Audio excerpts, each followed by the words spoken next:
So on the way to our meetup today, I met a friend on the street, and I sometimes do sports with him. He's around 80 years old, and he's really fit, also mentally and physically.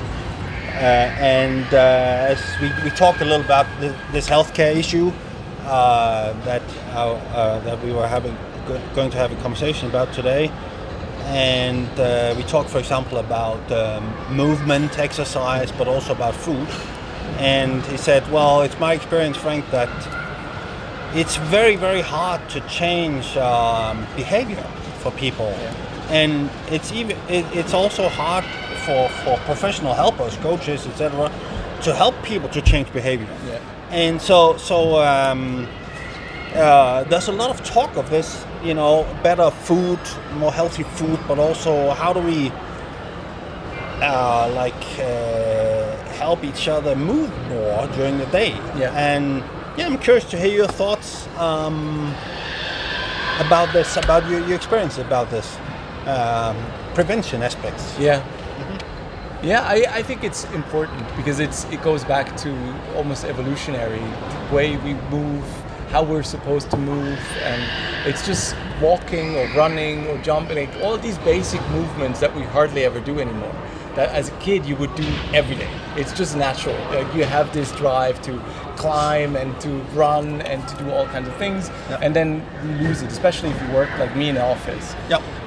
So to give that back, it's almost like you have to find the routines that you mentioned. You have to find different ways to stack your days, to make room for it, to deliberately choose to move, because otherwise you could just wake up in the morning, get into your car, get to your office, use the elevator, get to your desk, and then that's it. Like you have no movement whatsoever. So for me, it's different because I love movement. I love sports. Yep.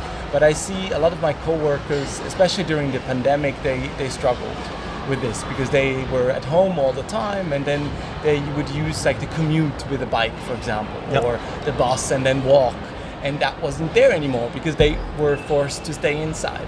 So what they picked up is like a standing desk and a treadmill beneath. Oh, okay. Or some even went as far as nailing like a wooden panel on top of a bike, a stationary bike, so they could do some reading and still cycle and exercise. So I like that kind of hacks that you have in everyday life.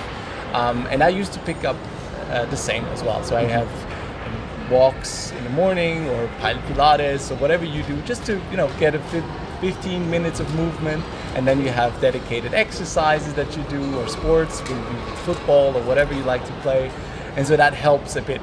But I think it's still, compared to what we used to move as a kid in terms of hours, like maybe 60 hours a week, it's still too little, even if we do 15 hours of sport. And how did this come about, that you and your colleagues decided to do some small hacks to move during the day? How did you inspire each other, or was it proactive each person, or how did that come about?